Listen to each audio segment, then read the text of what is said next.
अस्सलामुअलैकुम, कैसे हैं मेरे नाजरीन। शान सहूर में आपको वेलकम करते हैं और आज भी एक डिफरेंट गेस्ट के साथ हम आपके सामने मौजूद हैं। आज का फ्रेश प्रोग्राम लिए।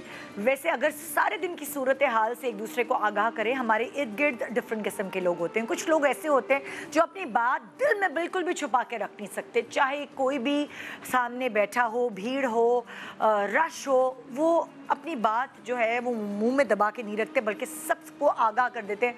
अपनी फीलिंग्स उनसे नहीं छुपाई जाती, ये गुरु ने आता ही नहीं एक्चुअली। लेकिन कुछ लोग ऐसे हैं जो बिल्कुल खोए खोए रहते हैं, गुमसुम रहते हैं, कम बोलते हैं, इंट्रोवर्ट होते हैं, अपनी फीलिंग्स का इजहार नहीं कर पाते। जब तक आप उनको प्रॉपर्ली टटोलो नहीं वो क्यों चुप हैं, क्या फील कर रहे हैं, आप ये रिलैक्स्ड होते हैं कि ये तो बोलता ही नहीं है। लेकिन वो कभी जब बोलता है तो आपकी ज़िंदगी में जलजला आ जाता है। आप कहते हैं कि ये क्या, ये चुप रहने वाला, ये कूल माइंडेड इंसान, इसको हो क्या गया है, ये आज ऐसा क्यों हो गया। तो मैं आपको बताती हूँ कि क्यों वो ऐसा हो जाता है।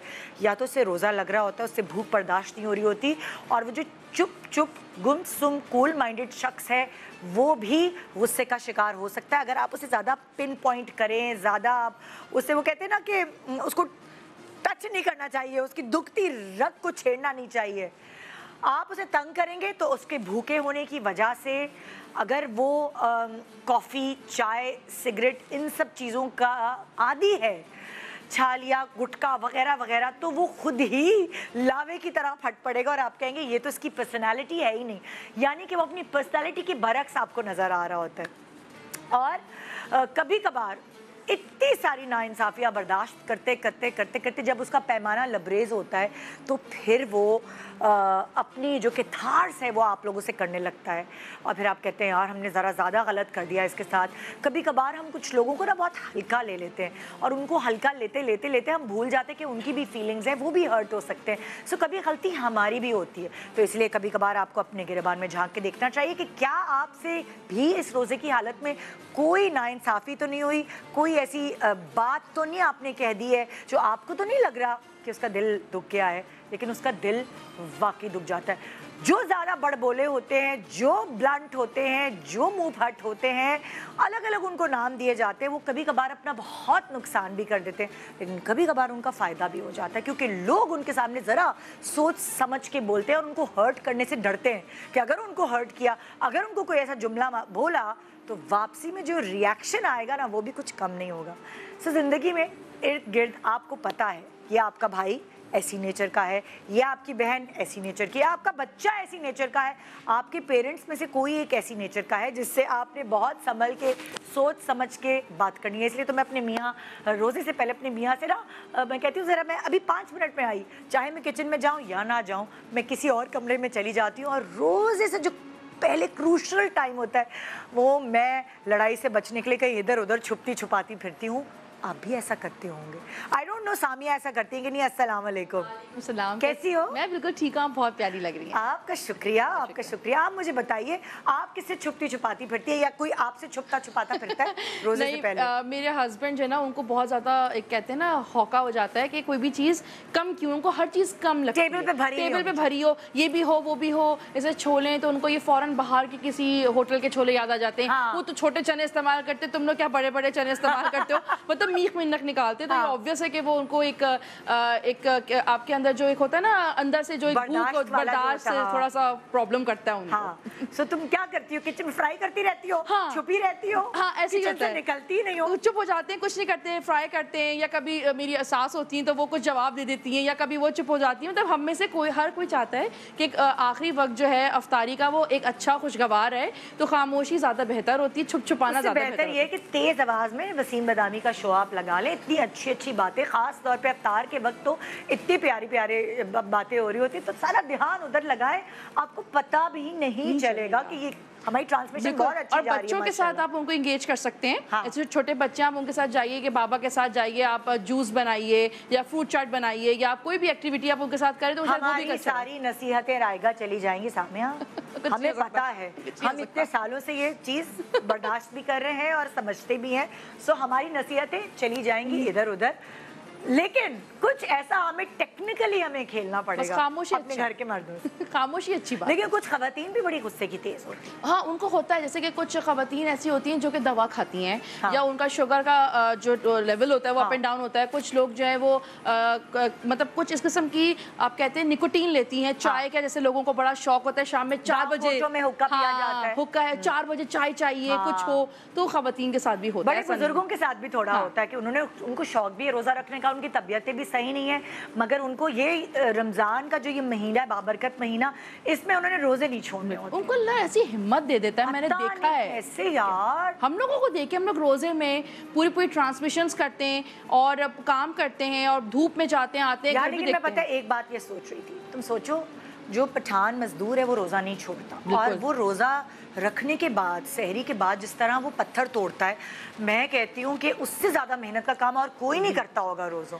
बस अल्लाह ताला सबके लिए आसानी करते हैं, उनकी शख्सियत के हिसाब से, उनके मिजाज और उनके काम के लिहाज से। अल्लाह तो इतने बड़े हैं कि वो हमसे इतना प्यार करते हैं कि वो हमारी मिजाज के हिसाब से हमें ठंडा रखते हैं और हमें सब्र देते हैं। अच्छा, मैं आजकल जैसे कभी लोगों से बात करी थी तो मुझे हर तरफ से यही सुनने को मिल रहा है कि इस दफा रोजे बहुत ठंडे हैं और अल्हम्दुलिल्लाह बहुत अच्छे सबके गुजर रहे हैं। सो आपको एक दफा फिर रमजान मुबारक, आज 7वां रोजा था ना? अल्हम्दुलिल्लाह, माशाल्लाह माशाल्लाह माशाल्लाह, कितने जल्दी से जा रहे हैं और बहुत अच्छे और बड़े हैपनिंग है अल्हम्दुलिल्लाह। हम कंपेयर करें पिछले सालों के, कितने तकलीफ से रोजे हमारे गुजरे थे, कोविड वाले रोजे ना बहुत ज्यादा, और हम लोगों ने यहाँ शो किए हैं। और मुझे याद है कि वो ईद के शो के फौरन बाद आप लोग सब क्वारंटाइन हो गए थे, तो हम सबको याद है कि सलमान भाई को मैं फ़ोन कर रही थी कि क्या हुआ, बड़ा एक सीन था। लेकिन अल्लाह का शुक्र है कि ये इस वक्त के जो रोज़े हैं अल्लाह ताला हम सबके कबूल करे और हम सबको हिम्मत दे के हम आगे भी इस तरह। आमीन आमीन। आप क्या आज सिखा रही हैं सहरी और इफ्तार के लिए, क्या क्या डिशेस लेकर आई हैं? आसानी हो गई है, पता है तुम्हारी वजह से। बहुत शुक्रिया, बहुत शुक्रिया। पता है समझ नहीं आती यार, रोज सोचना पड़ता है क्या बनाए इफ्तारी में, क्या बनाए सहरी में। लेकिन सामिया जब से आई है ना तो उन्होंने ना एक आसानी कर दी है कि बेगमात को पूछना नहीं पड़ता, पूछना भी नहीं पड़ता और कम चीज़ बनाए लेकिन हेल्दी हो। और मैं ये कहूँगी शुरू में तो इतना फील नहीं होता था कि पहले हम लोग बहुत सारी अफ्तारी खाते थे, हर चीज़ हो, रोल भी हो, समोसे भी हो, आलू के पकौड़े, 4 किस्म के पकौड़े होंगे, दस्तरखान होगा। लेकिन अब मैं ये चीज़ समझती हूँ कि दस्तरखान पे 2 आइटम्स हो, लाइट हो, ताकि आप उसके बाद जो तरावी है, आपकी इबादत है, आप बहुत फ्रेश फील करते हैं। और अगर आप बहुत ज़्यादा खाते हैं तो फिर आप कुछ नहीं कर सकते। तो आज भी मैं टोर्टिला रैप्स लेकर आई हूँ। अच्छा। और आप उसको पूरा फिलिंग रैप है, पूरी रोटी है जिसके अंदर चिकन भी होगा, वेजिटेबल्स भी होंगे, अफ्तारी के लिए। अच्छा। तो आप इसको लें, इसके साथ कोई भी जूस बनाएं और आप इसको ले सकते हैं, अच्छा फिलिंग है। और सहरी के लिए मैं बनाने जा रही हूँ आज थोड़ा सा फ्यूजन करेंगे अंडा टमाटर। यार मुझे तुम्हारी एक बात बहुत अच्छी लगती है सामिया, मैं ज़रूर तस्लीम करना चाहूँगी, बल्कि इजहार करना चाहूँगी। तुम जो ख़वातीन के लिए आसानियाँ पैदा करती, टोर्टिला रैप जो है बने बनाए मिलते हैं, तो तुम ये नहीं चाहती हो कि वो तवे पे रोटियाँ पकाएं और वो रोल बनाए, तो तुम लोग ऐसी कुछ लवाजमात के साथ चीज़ें लेकर आती हो कि जो अच्छा भी लगे घर वालों को, और किचन में हमें जो है ना बहुत घंटे ना गुजारना। और बच्चे भी खुश हो जाते हैं लोग, क्योंकि इतने माशाल्लाह कराची में रेस्टोरेंट्स हैं, लाहौर में हर जगह पे इतने मतलब लोगों को अवेयरनेस है। तो लोग चाहते हैं, घर में कहते हैं कि आप बाजार वाला नहीं बनाती, आप बाजार का टच नहीं है। वो सादी औरतें हैं, हमारी माँ, हमारी बहनें, वो बहुत सादी हैं, उनको वही बनाना आता है। थोड़ा सा फ्यूजन अगर उनको प्यार दे दे और उनकी तारीफ हो जाए तो क्या बात है, उनका भी रोजा अच्छा हो जाएगा। सादी औरतें, आज ये जो हमारी मॉडर्न औरत है ये आपको जो है सादगी से ही बहुत प्यारी चीज़ें, बहुत मज़े की चीज़ें बनाना सिखा रही। एक छोटे से ब्रेक के बाद हमारी ख़ास मेहमान होंगी। मज़े की बात यह है कि मैं इस शान सहूर के लिए एक्साइटेड क्यों होती हूँ, क्योंकि मैं कोशिश करती हूँ इसमें वो मेहमान हो जो आपको मॉर्निंग शो पे नज़र नहीं आते, और मुझे भी डिफरेंस चाहिए, मुझे भी चेंज चाहिए होता है और आपको भी चेंज चाहिए होता है। तो आइए आज एक मुख्तलिफ मेहमान से, जो शायद मेरे शो पे आपने कभी नहीं देखी होंगी, वैसे तो देखी हैं, बड़े मज़े की उनकी बातें हैं जो मैं भी इंजॉय करती हूँ, आप भी इंजॉय करते हैं, उनसे गुफ्तगू होगी आज, बहुत ही प्यारी सी खानदानी गुफ्तगू होगी। एक छोटे से वक्फे के बाद कौन है हमारे साथ, देखते रहिए, फिर पता चल जाएगा। शान सहूर, वेलकम बैक। आप देख रहे हैं शान सहूर, और आज की जो मेरी गेस्ट हैं उनको आपने मेरे शो पे पहले कभी नहीं देखा। उसकी वजह ये है, आपस की बात है, मैं पॉलिटिशियंस का इंटरव्यू करते हुए ना मेरा दिल इतना तेज़ धड़कता है, और पता नहीं क्या मुझे लगता है मैं कोई ना कोई ब्लंडर करूँगी, क्योंकि मैं शायद इतनी न्यूज़ भी नहीं देखती हूँ, और मुझे डर भी लगता है कोई मुझे कहीं से उठवा ना ले या कोई गलत बात ना कह दूँ, किसी का दिल ना दुखा दूँ। लेकिन ये जो पर्सनैलिटी मेरे सामने बैठी हुई है, अरे ये बड़ी मनमौजी हैं, बड़ी लाइवली सी हैं, और मैं जब भी इनके इंटरव्यूज़ देखती थी या मैं कोई भी ऐसा चीज़ इनकी वायरल हुई भी देखती थी, मैं कहती थी ये कितनी सादी हैं दिल की और कितनी इनोसेंट है। सो इनके बारे में मैं आपको बताती हूँ एक पैकेज के थ्रू, आइए साथ मिलकर देखते हैं। पाकिस्तानी सियासत में अपनी अलग पहचान और नाम रखने वाली हमारी आज की मेहमान बनी हैं फिरदौस आशिक अवान साहिबा। आपका शुमार पाकिस्तान तहरीक इंसाफ के इंतहाई एक्टिव मेंबरान में होता है, जो मुख्तलिफ मौक़ों पर अपनी पार्टी की नुमाइंदगी करती देखी जाती रही हैं। पेशे के लिहाज से आप MBBS डॉक्टर हैं, जिन्होंने ज़मानाए तालिबे इल्मी में ही फलाही कामों और सियासत में दिलचस्पी लेना शुरू कर दी। आप अपने तवील सियासी करियर में बहुत से अहम ओहदों पर तैनात रह चुकी हैं। आपका ये सियासी करियर 2002 में शुरू हुआ, जब उस वक्त नेशनल असेंबली की सीट का टिकट आपको दिया गया। इसके बाद आपने 2008 में नेशनल असेंबली में पीपल्स पार्टी की तर्जुमानी की। इस पार्टी के साथ ये सफ़र 2015 तक जारी रहा और 2015 में आपने इस पार्टी की नायब सदारत से इस्तीफ़ा दिया और 2017 में PTI में शामिल हो गईं। 2019 में उस वक्त के वज़ीर आज़म की special assistant for information and broadcasting के ओहदे पर फाइज रहीं। बाद में आपको वज़ीर आला पंजाब का मुशीर ख़ास बना दिया गया, जो हाल ही में चीफ मिनिस्टर पंजाब की स्पेशल असिस्टेंट फॉर इंफॉर्मेशन के मनसब पर फाइज थीं, जिससे 2021 में आप मुस्ताफ़ी हो गईं। अपने कामयाब सियासी सफ़र में आपने कई रुकावटों का सामना किया, लेकिन अपने अज़्म और हौसले से कभी पीछे ना हटी और अपने मुल्क और कौम की खिदमत के जज्बे से हमेशा सरशार रहीं। आप सियासी खबरों के साथ साथ समाजी सरगर्मियों में हिस्सा लेने की वजह से भी खबरों में सरगर्म रहती हैं।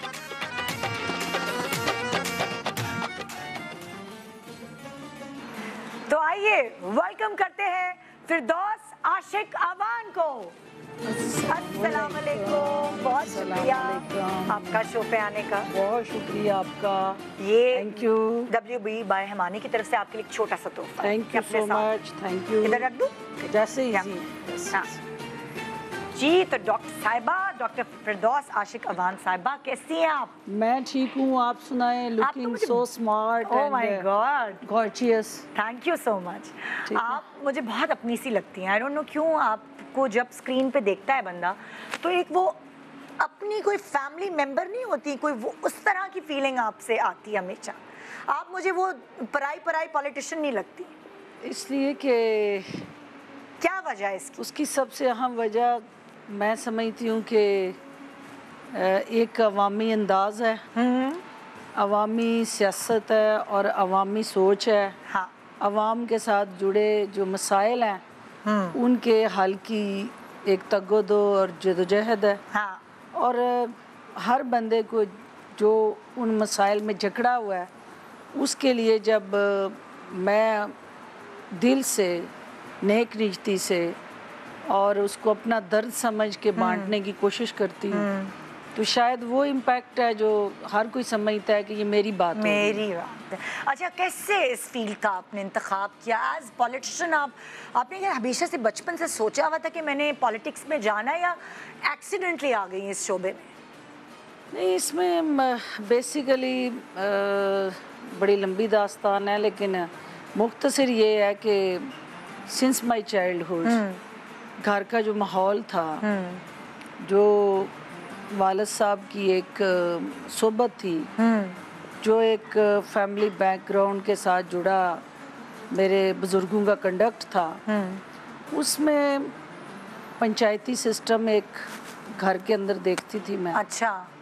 और एक ज़िम्मेदार फैमिली से होते हुए जो लोगों के दुखों को, तकलीफ़ को, मसाइल को एड्रेस करने की जो कमिटमेंट मेरे पेरेंट्स में थी, वो एज अ चाइल्डहुड बेबी वो वालिदैन की गोद में हम देखते थे कि how they are helping others. मैंने सुना है वो आपके मतलब फादर सख्त थे।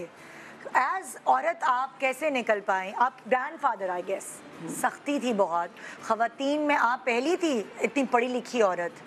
सो वो ये कैसे आपने किया कि मैं निकल कर अब उस ख़ानदान से निकल कर आऊँगी और पॉलिटिशियन बनूँगी? देखिए, पहली बात तो ये है कि मेरे वालिद परवरदिगार ने जन्नतुल फिरदौस में आला मकाम अता करे, और मेरी वालिदा मरहुमा दोनों नायाब तोहफे थे जो उस फैमिली में अल्लाह ने मुतारफ़ कराए। सख्त मेरे दादा जान थे, क्योंकि वो सख्त इस सेंस में नहीं थे कि कोई वो जालिम या अजीब किस्म का माहौल कोई नहीं होता ना कभी-कभार फिरौन किसी टाइप ऐसे नहीं थे, लेकिन उन्हें अपनी रवायात से प्यार था। जो उनकी सोशो कल्चरल रिलीजियस वैल्यूज़ थी वो उसके लिए स्टैंड लेते थे, तो असूल परस्त थे। कोई नहीं थी आपकी फैमिली में ऐसी खातून? असल में जो माहौल था, जो कल्चर था, उसके अंदर एक माइंडसेट था, जिस माइंडसेट के मुताबिक वो ये समझते थे कि बेटी को जो पढ़ाना है या इवन के बेटे को पढ़ाना है, वो पढ़ाना सिर्फ इसलिए है कि उससे कोई नौकरी करानी है। अच्छा। और अगर उसने नौकरी नहीं करनी तो उसकी पढ़ाई की ज़रूरत नहीं है। तो चूँकि एक ज़िम्मेदार कल्चर के अंदर कारोबारी लोग थे, जी जी, तो मेरे कज़न्स में या मेरी फैमिली के मेल्स में भी कोई ग्रेजुएट नहीं था। अच्छा, कहाँ तक पढ़ी हुई थी सब फैमिली जो थी? खवातीन का तो तसव्वुर ही नहीं था जब जिन दिनों में हमने स्कूलिंग शुरू की, अर्ली चाइल्डहुड, उसमें मेरी कज़न्स या मेरे सराउंडिंग में फैमिली की बाकी जो खवातीन थी, बच्चियां थी, जी जी, उनको इजाज़त ही नहीं थी कि वो स्कूल जाएं या वो हाई एजुकेशन में। कैसे गईं? क्या ये क्रेडिट दादा की लाडली थी? लाडली तो थी, तो फिर उनको प्यार ब्लैकमेलर भी थी। और क्या आपने कि मैं मुझे जाने दे वरना नहीं, बेसिकली जो मेरी वालदा का एक पैशन था, कमिटमेंट थी, डिवोशन थी, और फिर इस बात की डेडिकेशन थी कि मैंने अपनी बच्चियां पढ़ानी है। जो मेरा निनहाल था वो सारा पढ़ा लिखा था, एजुकेटेड लोग थे। जो ददहाल था वो जिम्मेदार और वो कारोबारी लोग थे। तो मेरी वालदा की जब वहाँ शादी हुई, वो आई तो उन्होंने उस सिस्टम को चेंज किया, एक नस्ल को चेंज किया। और सबसे पहले उन्होंने स्टैंड लिया कि मैंने अपनी बच्चियों को पढ़ाना है। और वो उस सिस्टम के आगे दीवार बन के खड़ी हुई। उन्होंने वो सारे सोशल बैरियर्स जो थे वो तोड़े। अच्छा। और मुझे ये एजाज़ हुआ हासिल कि उस फैमिली के अंदर मैं पहली बेटी थी जो स्कूल गई। अच्छा। और फिर स्कूल जाने के बाद जो फिर प्राइमरी के बाद हाई स्कूल में गई, फिर हाई स्कूल के बाद जो पहली दफ़ा कॉलेज गई, और कॉलेज के बाद फिर मेडिकल कॉलेज में गई। पहली लड़की, पहली। और वो आप सोच सकती हैं कि उसके रास्ते में कितनी रेजिस्टेंस होगी, किस किस्म के प्रेशर्स होंगे, किस किस्म का वो माइंडसेट होगा जो लोगों की बेटियों को बुला के उनको पैसे दे के अर्ली शादियां करवा देते थे कि भाई बेटी अब बड़ी हो गई है और इसको बाहर नहीं निकलना। तो उस घर के अंदर, उस फैमिली के अंदर जो सबसे पहली बगावत की थी वो मैंने की थी। बाप रे। और फिर उस बागिशों के मैं शुरू से थी सिस्टम के खिलाफ। मतलब आपने खूब सोटियां वोटियां खाई हैं अपने बड़ों की? नहीं नहीं नहीं नहीं, बच गई। हमारे यहाँ सोटियों का रवाज नहीं। नहीं, हम तो कह रही हैं बगावत की। नहीं, तो बगावत उन नेगेटिव रवायात से की। और वहाँ सिर्फ नज़र काफ़ी होती थी। एक दफ़ा घूरना जो होता था वो काफ़ी होता था। उसके अंदर हर चीज़ छुपी होती थी और मैसेज होता था कि भाई कहाँ तक आपको माफ़ी है और कहाँ तक माफ़ी नहीं है। तो आपने एक घूरी दी और सट, बस और वहीं पे पता चल जाता था। तो ये इतनी सारी पाबंदियों के बावजूद कैसे आप में इतनी करेज आई ना कि मैंने तो भाई पढ़ना है, मैंने तो डॉक्टर बनना है। मतलब एक आम ग्रेजुएट भी नहीं, डॉक्टर इज समथिंग एल्स। देखिए, वो सबसे पहले बात तो ये थी कि चूँकि एक वालिद हमारे मरहूम जो हैं, उनका एक अपने इलाके के साथ जो बॉन्ड था, जो उनका अपने लोगों के साथ एक कम्युनिकेशन नेटवर्क था, और जो उनकी वेलफेयर के साथ जुड़ा एक रोड मैप था, वो फुल टाइम अपने लोगों के लिए उनकी ज़िंदगी को बेहतर बनाने के लिए काम करते थे। और अगर मैं ये कहूँ कि वो मेरे वालिद की वजह से नहीं, हकीकतन वो उस वक्त के वली थे जिनको अपनी ज़ात की नफ़ी करके फुल टाइम अपने लोगों की बेहतरी के लिए कोशां थे। और उसके अंदर जब मैं स्कूल गोइंग एज में आई तो मैंने देखा कि मेरे वालिद की कमिटमेंट अपने काज के साथ, अपने लोगों के साथ, अपने अल्लाह के साथ और अल्लाह के बंदों के साथ कितनी डीप रूटेड है। और मैं आपके वालिद ने क्या पढ़ा, मतलब जैसे आपने मेडिकल टोटल अनपढ़, ओके, अंगूठा छाप, मेरी वालदा भी और वालिद भी। और फिर भी लेकिन आपने जो कैसे उनकी बना? विजन थी वो PhD से भी ज्यादा थी। अच्छा, जो उनका ओरिएंटेशन और ग्रूमिंग थी, और एक होती है तालीम, एक होती है तरबियत। तालीम कागज का टुकड़ा है, और जब तक उसमें तरबियत वालिदैन की शामिल ना हो आप कामिल इंसान बन ही नहीं सकते। कितने बहन भाई हैं आप लोग? हम लोग 3 बहनें और 4 भाई। अच्छा, माशाल्लाह जी, माशाल्लाह।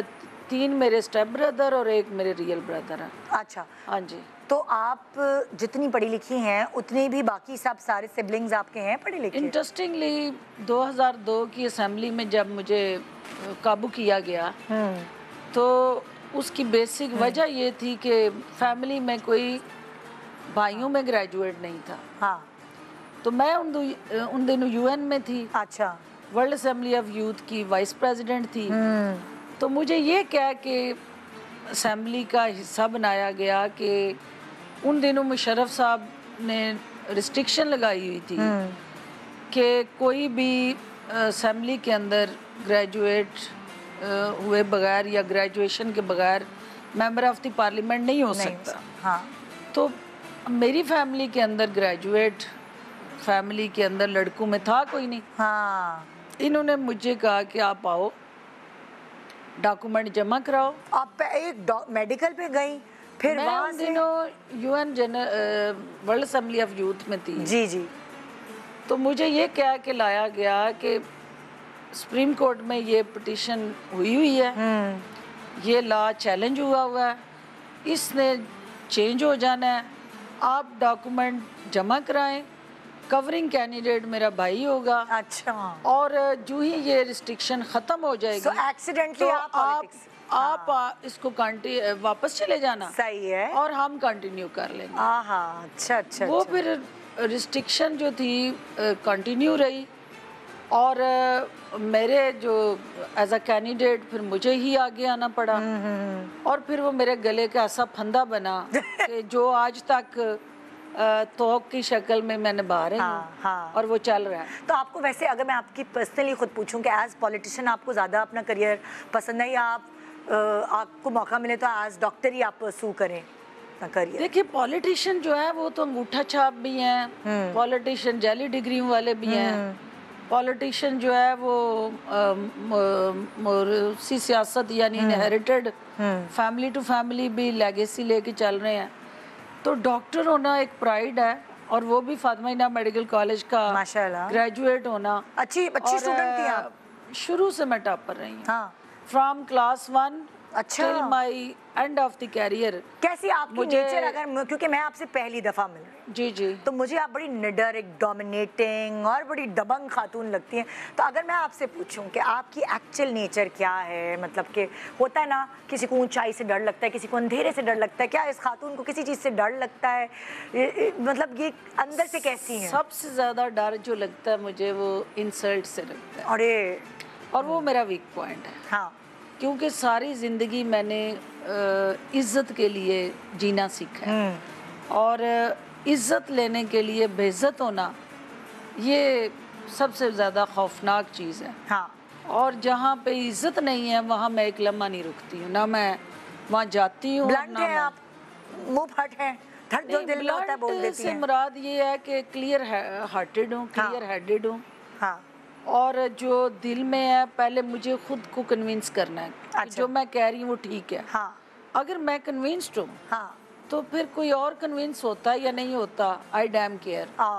मुझे पता है कि मैं ठीक हूँ, तो गलत नहीं कह रही, उस पे डटी रहती। तो उस पे फिर नोबडी कैन मैनिपुलेट और मैनूवर। अच्छा, आपकी बहनों की जो है ना वो पिक्चर्स मेरे पास है, मैं दिखाऊंगी, देखती हूँ कि कौन किससे कितना मिलता है। ये आप मुझे ज़रा देख के बताएं ऑन स्क्रीन, अगर आप देख सकती हैं। ये देखें, ये सामने, आपके सामने ये। अच्छा, कौन सी बहन आपसे छोटी है, कौन सी बड़ी है, आपका कौन सा नंबर है? दोनों से बड़ी हूँ। और अच्छा।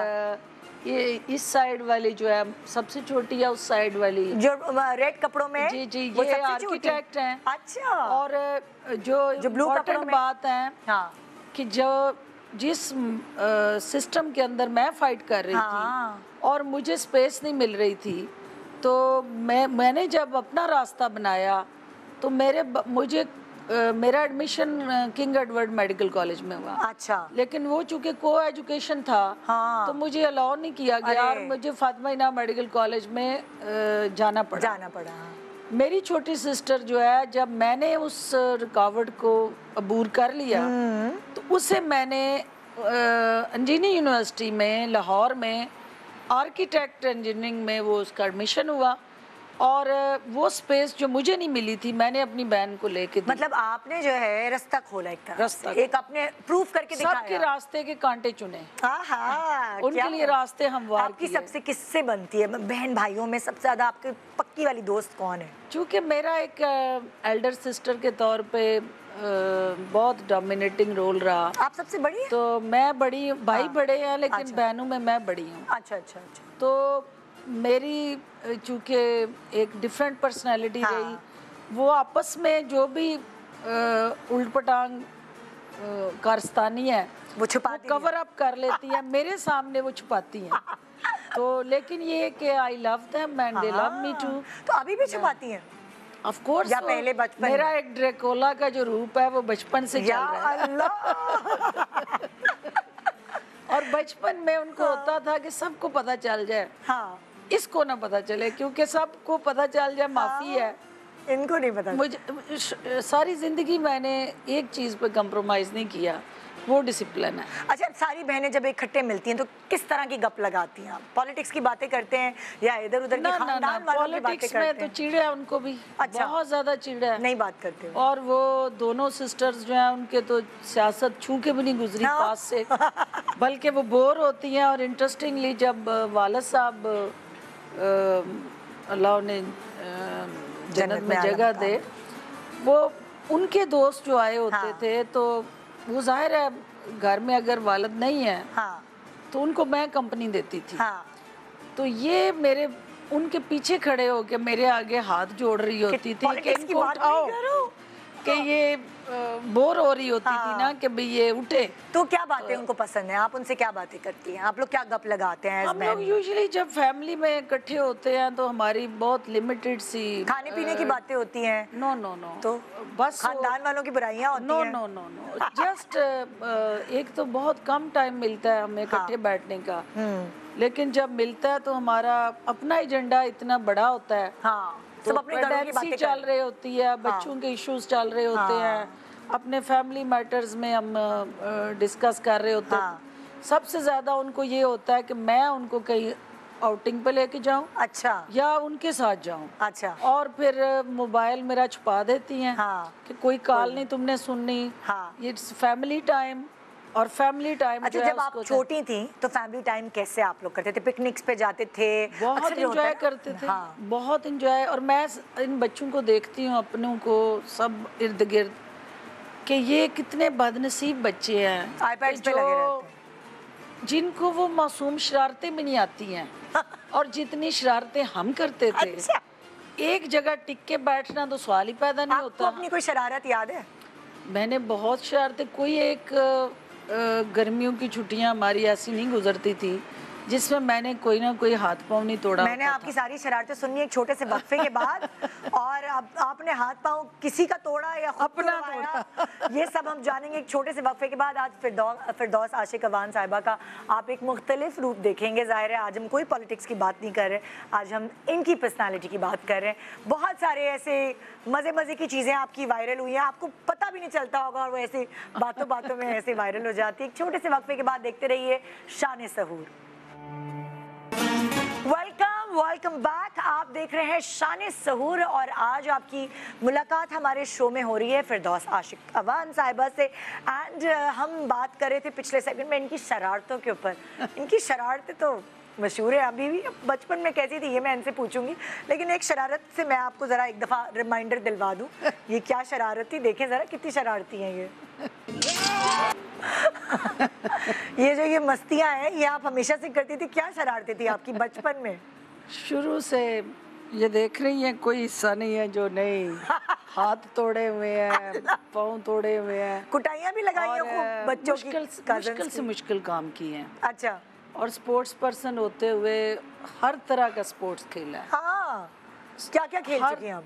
क्रिकेट, फुटबॉल, हॉकी, नेटबॉल, अरे बाप रे, लॉन्ग जंप, हाई जंप, हाँ, जो भी आपका टेबल टेनिस है, हाँ, आपका बैडमिंटन है, हाँ, और इवन के टेनिस कोर्ट में एफजे में आके वो भी खेला। बाइक चलाना कहाँ से सीख लिया आप? बाइक तो बहुत अर्ली चलाई। हाँ। 7th क्लास में तो मैंने गाड़ी चलानी शुरू कर दी। मैं आप लोगों को दिखाती हूँ, देखे जरा, बाइक वाली भी वीडियो हमारे पास है, बाइक भी चलाई भाई, मैं तो देख के हैरान रह गई थी। बाइक तो बहुत चलाई मैंने, कॉलेज में बहुत चलाई। ये तो मैंने उन्हें कहा बदबख्तों को कि आप छोड़ दो, मुझे मेरी मर्जी से चलाने दो ताकि मैं कोई अच्छी स्पीड से उनको यकीन नहीं आ रहा होगा ना कि आपको बाइक चलानी आती है। ये था कि ये गिर ना जाए। हाँ, वही तो वो लोग डर के मारे पकड़ के पीछे से वो, लेकिन उनको क्या पता, तो 7th क्लास में कॉलेज की कैंटीन पे जो सबसे बड़ी अय्याशी थी, हाँ, स्कूल के टाइम से, हाँ, वो कैंटीन वाले की बाइक थी। ओहो। और उसको किसी को चाबी नहीं देता था, वो जाहिर है छुपाता फिरता था अपनी बाइक को। तो मैं हेड गर्ल थी और उससे पता होता था कि जब भी मैंने कैंटीन पे आना होता था, गैंग के साथ आना होता था। अच्छा। क्योंकि मेरी पॉकेट मनी जो वाला साहब देते थे, वो जितने पैसे मुझे मिलते थे उतने मेरी फ्रेंड्स के लिए मिलते थे। अच्छा। ओह। और ये हदायत होती थी कि आपने अकेले कैंटीन पे नहीं जाना। अच्छा। You have to go along with your friends। हाँ। तो वो जब भी मैंने जाना होता था, जाहिर है उसको ठीक ठाक इनकम होती थी डेली बेसिस पे, तो उससे मैं पूछती थी कि तुम्हारी बाइक किधर है, ब्रेक टाइम में ना। वो मुझे आए बाएं शाए करता था। तो मैं ढूंढ निकालती थी जहाँ पे भी उससे छुपाई होती थी। अच्छा। फिर हम वो ब्रेक टाइम में मैंने वो बाइक चलानी और साहब ने पीछे बैठना। अच्छा। और स्कूल के हमने चक्कर लगाने। तो आपने हाथ उसी की बाइक पे साफ किए। और उसमें मैक्सिमम अय्याशी ये थी कि आपने जाहिर है बाइक चला के अपना नशा पूरा करना। और वो स्पोर्ट्स पर्सन होते हुए जाहिर है आपने शरारतों में बात जो कि कर रही थी, तो मुझे हारना जो है वो पसंद नहीं। अच्छा।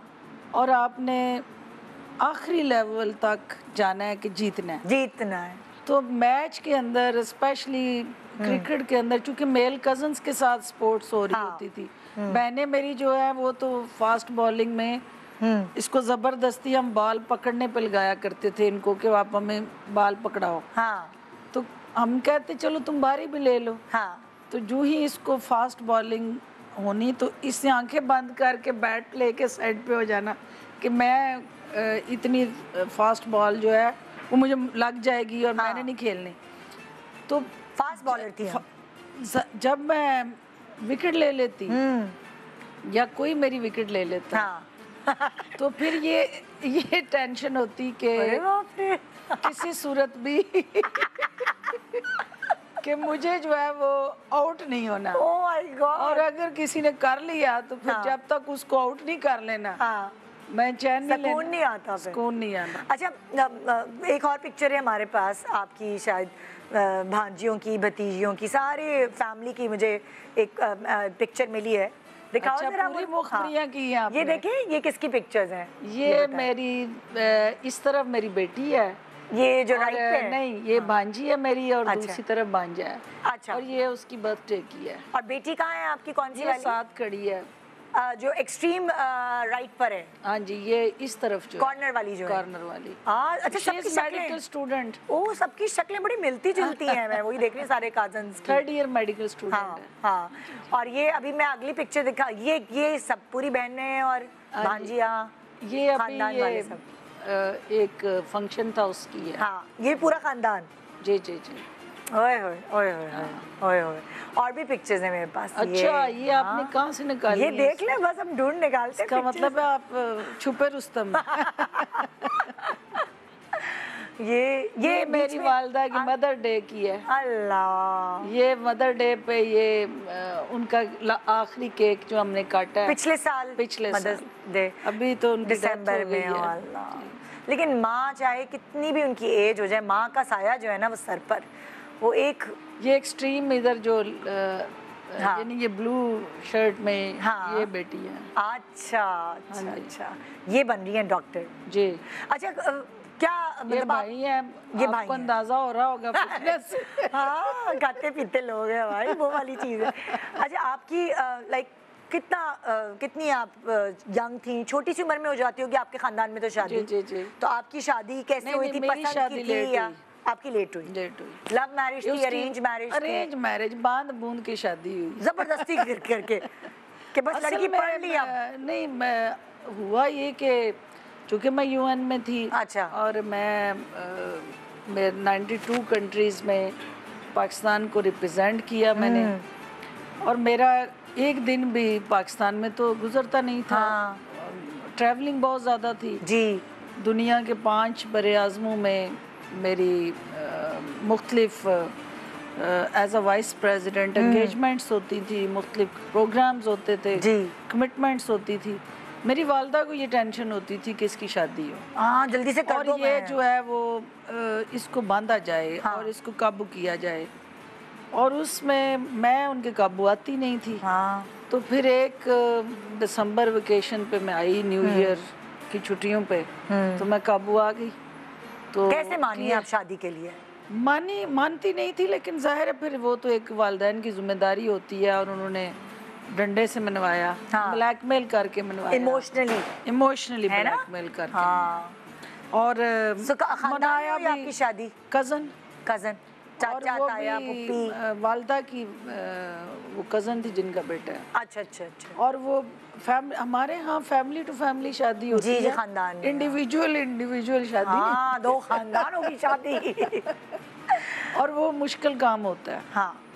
मुश्किल काम होता है क्योंकि पेरेंट्स का जो डिसीजन होता है उसको आगे पीछे करना किसी की मजाल ही नहीं है। हाँ हाँ। लेकिन एक ऐसी खातून जिसने पूरी दुनिया घूम ली, जो मतलब लाइक इतनी पढ़ी लिखी, उसको अच्छा बुरा सब पता है, तो ऐसे से नहीं कहीं भी शादी कर सकते ना, मतलब लाइक। देखिए उसमें हमारे यहाँ जो हमारी रवायात हैं या जो हमारा एक ब्रॉटअप जिस माहौल में हुआ, वहाँ हमें ये सिखाया गया कि जो पेरेंट्स का डिसीजन है वो फाइनल, वो नहीं, वो हमेशा आपके लिए बेहतरीन डिसीजन। बिल्कुल बिल्कुल। और कभी भी पेरेंट आपके लिए बुरा नहीं चाहेंगे। और जो आपके, क्योंकि मैं समझती हूँ कि शायद उस वक्त मेरे लिए ये एक्सेप्ट करना मुश्किल काम था, लेकिन बाद में मुझे ये एहसास हुआ कि मेरे जो एक वर्किंग वुमन के तौर पे जो कमिटमेंट्स थी और जिस तरह की बाइंडिंग्स थी, जिस तरह की मेरी लाइफ है, कोई भी एक लम्हा मेरे अपने लिए तो है नहीं। ना कोई खुशी आपकी ज़िंदगी में आप एंजॉय करते हो, ना कोई फैमिली को टाइम दे सकते हो। क्योंकि देखिए एक औरत चाहे वो पायलट हो, चाहे इंजीनियर हो, चाहे वो डॉक्टर हो, जब वो ससुराल में, जब आप कह रही हैं भरे भरे ससुराल में जाती है, तो माँ बाप तो बर्दाश्त कर लेते कि बेटी उधर जा रही है, इधर जा रही है, लेट आ रही है कुछ, ससुराल में फिर वो सारी चीज़ें बड़ी मुश्किल हो जाती हैं। ख़ास तौर पे मुझे थोड़ा एडवांटेज ये रहा कि मेरा हस्बैंड जो है वो उसकी थी कमिटमेंट ज़्यादा ओवरसीज़ पाकिस्तानी। अच्छा। तो मैंने शादी में सिर्फ अपनी वालदा, मेरी वालदा के 3 क्राइटेरिया था मेरी शादी करते हुए। हाँ। वो चाहती थी कि नंबर 1 अवान हो, ओके, वो सियालकोट से हो, नंबर यानी दूसरा सियालकोट से हो, हाँ, और तीसरा वो जिम्मेदार हो। अच्छा। मैंने उन्हें कहा कि मुझे इन तीनों में से कोई चीज़ नहीं चाहिए, ना मुझे उसकी ज़मीन ने उसे दिलचस्पी है, हाँ, ना अवान हो या ना हो इससे दिलचस्पी है। मुझे वो शख्स चाहिए जो एजुकेटेड हो, हाँ, और जो कम अज़ कम इस चीज़ को अंडरस्टैंड करे कि मेरी जो प्रोफेशनल लाइफ है उसमें मेरी सपोर्ट करे, ना कि रास्ते में रुकावटें डालें। फिर क्या ढूंढा? तो उन्होंने कहा जनाब कि तुम बात कर लो। हाँ, मेरी सिस्टर्स ने मुझे घेर घार के बात करवाई। हाँ, तो मेरा सवाल ये था कि भाई आपने मेरे साथ, मुझे कुछ नहीं चाहिए, ज़ाहिर है मेरे वालिद की तरफ से प्रॉपर्टीज़ भी थी, रुपया पैसा भी था, ज़मीनें जायदादें भी थी। अगर चाहिए तो वो एक ओपन एनवायरनमेंट चाहिए, हाँ, और एज अ वर्किंग वुमन जो मेरी कमिटमेंट्स हैं, जो मेरा पैशन है, जो मेरा प्रोफेशनल लाइफ के अंदर स्पोर्ट चाहिए। तो फिर क्या नोट नहीं चाहिए मुझे, सपोर्ट चाहिए, सपोर्ट चाहिए। नहीं तो उन्होंने क्या जवाब उसमें दिया? उन्होंने कहा जी कि मैं चूँकि खुद जापान 16 साल से हूँ, तो मुझे अंदाज़ा है मेरे साथ काम करती हैं ख़वातीन, और जब मैं उनके साथ काम कर रहा हूँ, हाँ। और मैं ये कैसे हो सकता है कि अपने घर में वो एनवायरनमेंट ना दूँ, हाँ। तो आपको स्पेस मिलेगी, हाँ। तो कोई ऐसी बात नहीं है, आप अपनी मर्जी से जो करना चाहो करना। ओके। तो मुझे यही चाहिए था कि जो मैं करना चाहूँ मैं करूँ। तो आपने हाँ कर दी, हाँ। और ऐसे शादी हो गई। और अल्टीमेटली ज़ाहिर पेरेंट्स जो होते हैं वो अपने बच्चों के लिए हमेशा बेहतर सोचते हैं। शादी से पहले तो हर आदमी यही बातें करता है, मैं तुम्हें चांद ला के दूंगा, आपको चांद दूसरी तरह का चाहिए था, ऐसा नहीं चाहिए था। लेकिन शादी के बाद एक्चुअल जिंदगी जब गुजरती है प्रैक्टिकली, तो फिर आपको पता चलता है। तो फिर शादी के बाद आपको लगा काम था वो वादे जो उन्होंने किए वो असल में टोटली एक मेरी जो ब्रॉटअप है, हाँ। वो पेरेंट्स की घर में जो माहौल था वो गिविंग एंड पे था, हाँ। हमने वालिदैन को हमेशा दूसरों के लिए जीते देखा, जी, दूसरों के लिए कंट्रीब्यूट करते देखा, दूसरों के लिए सपोर्ट करते देखा। तो जो ओवरसीज पाकिस्तानी था, बाहर रह के वो थोड़ा जात के गिर्द घूम रहे वाली लाइफ थी, हाँ। मेरी लाइफ काज के गिर्द घूमती है, हाँ। उधर लाइफ के गिर्द घूमती है, जात के गिर्द। आप दोनों की पर्सनैलिटीज में क्या क्या तजाद था, मतलब क्या बहुत ज़्यादा डिफरेंस? सब नंबर 1 डिफरेंस तो यही है ना कि आपने अपने नफ़ी करनी है। मेरी जात की नफ़ी होती है, मेरी काज सुप्रीम है एज कपल। और क्या क्या था ये तो आपने बताया ना कि भाई बाकी जो चूँकि एक एक्सपोजर लेवल पे, यानी मैं सारा दिन लोगों में रह के सरवाइव करती थी, वो आइसोलेशन में रह के सरवाइव करना, उनको अकेला रहना अच्छा लगता था, आपको लोग चाहिए। मुझे लोग चाहिए, क्योंकि मैं अकेली, चूँकि मेरी ट्रेनिंग ऐसी थी कि मैं तो अकेली कैंटीन पे भी नहीं जा सकती थी। सिंस माय चाइल्डहुड भरा बुरा घर, तो मैं खाना ही नहीं खा सकती हूँ जब तक मेरे साथ लोग एक हजूम ना हो। तो वो डिफरेंस था जिसमें स्पेशली आपका फैमिली ब्रॉटअप के अंदर आइसोलेशन थी, तो मेरी लाइफ में आइसोलेशन नहीं हो सकती। तो इस तरह फिर वो स्टेप बाय स्टेप चीज़ें जो हैं, कोई भी इंसान एक जैसा हो नहीं सकता ना। आप अलहदा सोचती हैं, मैं अलहदा सोचती हूँ, तो फड्डे शड्डे होते थे आपके इस बात पर? कई दफ़ा हुए फड्डेबाज तो मैं हूँ उसमें तो कोई दूसरी तो फड्डे में हार कौन मानता था फिर? ज़्यादातर उधर ही मानी जाती। अच्छा। मैं कंप्रोमाइज़ करती हूँ, सरेंडर भी करती हूँ, लेकिन जहाँ मुझे पता हो कि मैं गलत हूँ और जहाँ मैं ठीक हूँ फिर दूसरों को करना पड़ता। तो बेगमात वाली ड्यूटीज कुछ निभाई हैं आपने, जो सारे हस्बैंड्स को पसंद होती है? मतलब कुछ 100% नहीं। तो कब तक ये जो है ये वाली, वो कहते हैं ना कि कॉम्प्रोमाइज सैक्रिफाइस, ये वाली जंग जारी रहेगी इंशाल्लाह। साथ साथ जिंदगी है ना, इसमें 100% तो कोई चीज़ आपको परफेक्शन तो होती नहीं है, हाँ। आपको एडजस्टमेंट करनी पड़ती हैं, कंप्रोमाइज़ करने पड़ते हैं। किसी जगह आप विन करते हो, किसी जगह वो विन करते हैं, हाँ। फिर अल्टीमेटली लाइफ को आपने चलाना तो है, लाइफ को ठहरना तो नहीं है, इसने चलना है, हाँ। और ख़ास तौर पे हम लोग जो पॉलिटिक्स में होते हैं, हमारे लिए ज़्यादा पेनफुल ये होता है कि घर वाले भी राज़ी नहीं होते, बाहर वाले भी राज़ी नहीं होते। अल्लाह, ये तो क्योंकि घर वालों की तवक्कुआत पूरी नहीं हो रही होती, हाँ। बाहर वाले जो है वो किसी सूरत भी आपके साथ गलती की गुंजाइश कोई नहीं होती, तो क्या हम शटलकॉक बने होते हैं। अल्लाह, क्योंकि हमें खुशियाँ जो है बाहर वालों की बांटते बांटते अपनों की खुशियाँ भूल जाते हैं, हाँ। और बाहर वाले जो हैं वो ये समझते हैं कि, क्योंकि मैं अपनी बात नहीं कर रही, ओवरऑल पॉलिटिशियन का जो रूप है लोग उसको इंसान नहीं समझते।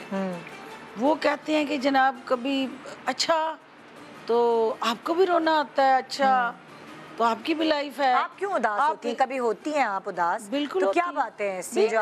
इंसान हूँ ना, हाँ। कोई शख्स भी एज अ ह्यूमन बीइंग अपनी लाइफ में उसको खुश भी होना है, उसको उदास भी होना है, उसको अफसुर्दा भी होना है, और उसने चिल भी करना है, और उसने तो आपको क्या बातें हर्ट करती हैं और आप किन बातों पे उदास हो जाती हैं? क्योंकि आपकी पर्सनालिटी तो हमें तो बहुत स्ट्रांग लगती है ना। देखें, उसमें सबसे ज़्यादा मेरे हर्ट होने की जो वजह है, जब कोई मुझे बिट्रे करे, चीट करे, हाँ। और मुझे वो रिटर्न ना मिले, जो यानी मेरी जो सर्विसेज हैं वो रिकग्नाइज ना हो, उसका रिवार्ड ना मिले। फिर आप और प्रोफेशनली हर्ट होती हैं या कभी कभार घर वालों से भी हर्ट हो जाती हैं? नहीं, घर वालों से तो मैं समझती हूँ कि उनका जो टाइम है, जो उनका हक है, मैं तो उनको दे ही नहीं पाई ना। हाँ। तो ना दे पाऊंगी, क्योंकि वो दोनों में आप दो महाजों पे नहीं लड़ सकते।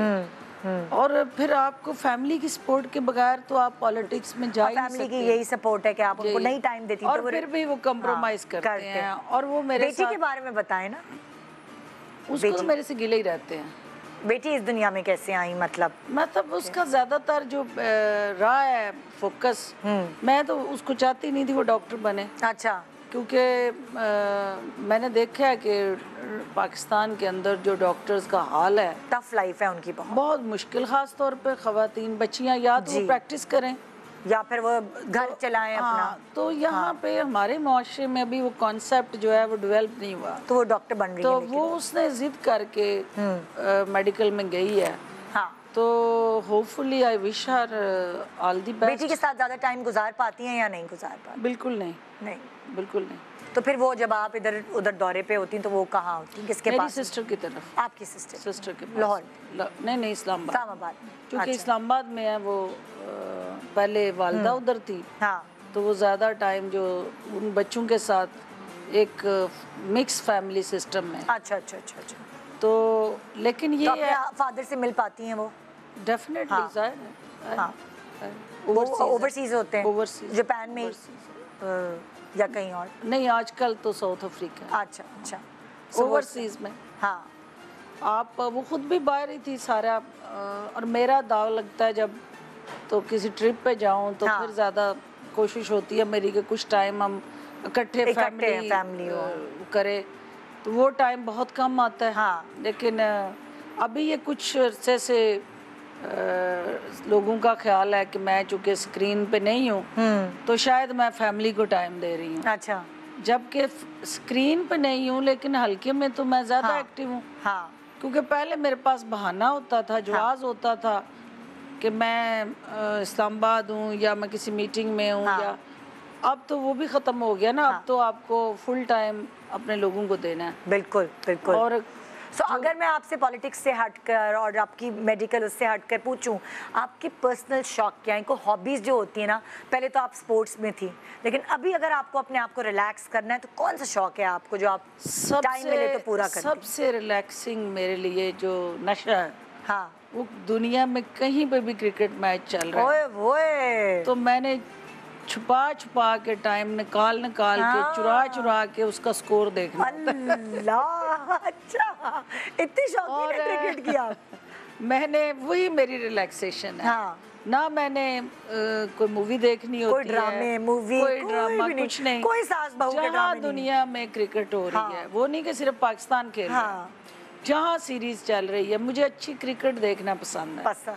जीते कोई या हारे, लेकिन उसने अच्छा खेला है, बस ये तो ये मुझे पसंद है। उसमें मेरी सिस्टर्स को शुरू से पता था कि जहाँ मैच आ गया, रिमोट आगे पीछे करते, वो एकदम मेरी तरफ देखती हैं और उसको तेज़ी से गुजारती हैं कि इसने देख तो नहीं लिया, कि फिर बाकी सब चीज़ें ख़त्म, सिर्फ मैच। एक छोटा सा वक्फा ले रहे हैं, वक्फे के बाद हम कुछ खाने पीने की भी बात करते हैं कि भाई अगर माशाल्लाह आप कहते हैं खाती पीते घराने की, तो क्या खाने का शौक है, क्या पसंदीदगी है? और एक छोटे से ब्रेक के बाद रहिए हमारे साथ शान सहूर।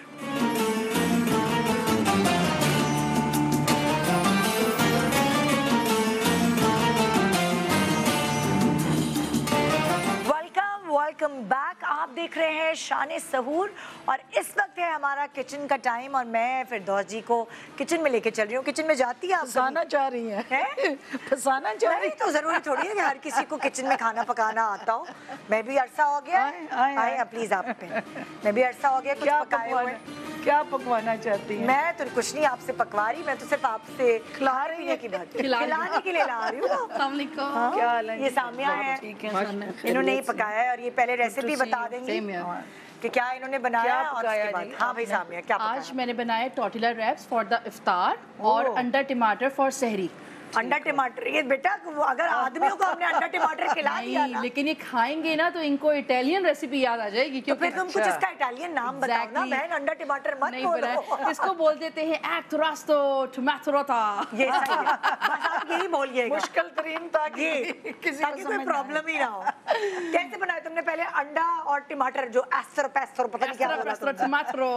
तो ये बेसिकली बनाया है कि सबसे पहले आपने ऑयल लेना है, चॉप गार्लिक और चॉप ग्रीन अनियंस। इसको आपने अच्छी तरह सौते करना है, यानी कि 2 प्याज इस्तेमाल किए, यानी कि नॉर्मल प्याज और हरी प्याज। उसके बाद आपने चॉप गार्लिक ऐड किया, ऑरिगानो ऐड करके इसको अरोमा दिया ताकि इसका जो फ्यूजन फ्लेवर है वो एकदम हिलेंस हो जाए।